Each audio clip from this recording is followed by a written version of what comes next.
चंद्रबाबू नायडू हुए मजबूर, मोदी को दिया झटका समर्थन वापस लेने।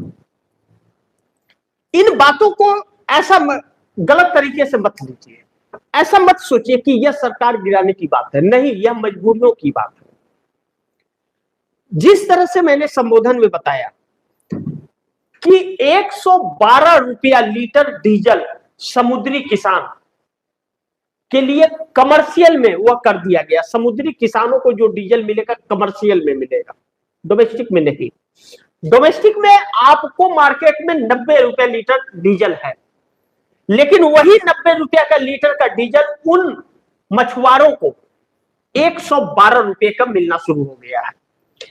ऐसे में चंद्रबाबू नायडू के 3 वोटर्स हैं जो उनको सत्ता में लेकर के आए हैं 2/3 बहुमत से। पहला, मुस्लिम वर्ग का 6.5 से 7% वोट। दूसरा, समुद्री किसान जिसे सी फूड्स मछुआरे कहा जाता है, सी फूड्स का कार्य यह करते हैं। तीसरा, मजदूर। इन तीनों वर्गों ने चंद्रबाबू नायडू को सत्ता पे लाया है। इसीलिए इन्हीं तीनों की वजह से चंद्रबाबू नायडू जेल से निकले। 360 करोड़ रुपया कौशल विकास परियोजना के तहत घोटाले का आरोप था, 52 दिनों तक जेल में थे। इन्हीं तीनों वर्गों ने जीवन दान दिया चंद्रबाबू नायडू को, नहीं तो अरविंद केजरीवाल जैसे यह भी आज जेल में होते।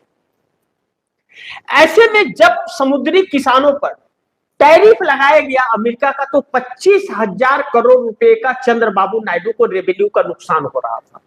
तो चंद्रबाबू नायडू दिल्ली आए हुए थे, मोदी सरकार से वह 25,000 करोड़ के सब्सिडी की बात की, लेकिन सारी व्यवस्थाएं बिगड़ गई। और अब मोदी सरकार ने ही 22 रुपया रेट उनका बढ़ा दिया प्रति लीटर में। ध्यान दीजिएगा, समुद्री किसान बोट लेकर के जब समुद्र में जाते हैं तो 4 से 5 दिन पर रिटर्न होते हैं। उसमें कितना डीजल लगता है और कितनी मछली पकड़ करके लाते हैं, कितना प्रति किलो पर रेट पड़ जाएगा एक्स्ट्रा, और किस रेट में बेचेंगे। अब तो ट्रांसपोर्टिंग भी बहुत महंगी हो गई कि अगर वह विदेश में सामान भी भेजेंगे तो किस रास्ते से भेजेंगे, और अपने देश में कोई खरीदेगा नहीं। ऐसे में चंद्रबाबू नायडू का वोट बैंक खसक रहा है। मजदूर, सारी संस्थाएं बंद हो रही है, प्रोजेक्ट रुक गए, होटल रेस्टोरेंट बंद हो रहे हैं। ऐसे में मजदूर अपने घर लौट रहे हैं, तो वोटर्स कैसे वोट देंगे? मुस्लिम समुदाय वक्फ वोट संशोधन बिल से वैसे ही नाराज हुए। ईरान इजराइल के युद्ध में भी चंद्रबाबू नायडू से मुस्लिम वोटर नाराज है कि ईरान को सताया जा रहा है, ईरान को धोखा दिया जा रहा है, उसके साथ धोखा हो रहा है, और आप उसी सरकार को समर्थन दे रहे हो जो उसके साथ नहीं दे रहा, उसका साथ छोड़ दिया मुश्किल की घड़ी में। बरसों पुरानी दोस्ती को नरेंद्र मोदी ने ईरान को छोड़कर इजराइल से दोस्ती कर ली। ऐसे में कैसे चंद्रबाबू नायडू को वोट मिलेगा? चंद्रबाबू नायडू के बेटे नारा लोकेश पार्टी का नेतृत्व करते हैं, वही सब कुछ देख रेख करते हैं।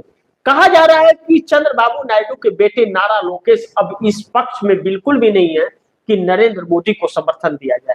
बार बार प्रेशराइज कर रहे हैं कि आप समर्थन वापस लीजिए, क्योंकि इस सरकार की वजह से आने वाला वक्त राजनीतिक कैरियर हम लोग का खत्म हो जाएगा, हम लोगों के वोटर खसक जाएंगे। वाईएसआर जगनमोहन रेड्डी को मौका मिल जाएगा, और वाईएसआर जगनमोहन रेड्डी को मौका मिला तो फिर चंद्रबाबू नायडू के लिए सत्ता में वापसी बड़ी मुश्किल खड़ी हो जाएगी। और चंद्रबाबू नायडू का यह आखिरी कार्यकाल बताया जाता है, इसके बाद वह अपने बेटे नारा लोकेश को पार्टी सौंपेंगे। लेकिन चंद्रबाबू नायडू ने यह प्लान बनाया था कि इसी कार्यकाल में 2 साल मुख्यमंत्री रहेंगे और 3 साल तक अपने बेटे को मुख्यमंत्री बनाएंगे, ताकि उसका कैरियर अच्छी तरह से बन जाए, अगला चुनाव उसके बेटे के चेहरे पर किया जाए। लेकिन चंद्रबाबू नायडू का 2 साल पूरा होने वाला है, चंद्रबाबू नायडू के बेटे का कैरियर बनेगा या ध्वस्त हो जाएगा? मोदी सरकार के साथ रहे तो कैरियर शुरू होने के पहले समाप्त हो जाएगा। यह बात चंद्रबाबू नायडू को समझ आ गई। देखना यह है कि चंद्रबाबू नायडू साथ रहते हैं या साथ छोड़ते हैं, मतलब उन्हें है और करना उन्हीं को ही पड़ेगा। देखना बड़ी दिलचस्प होगा।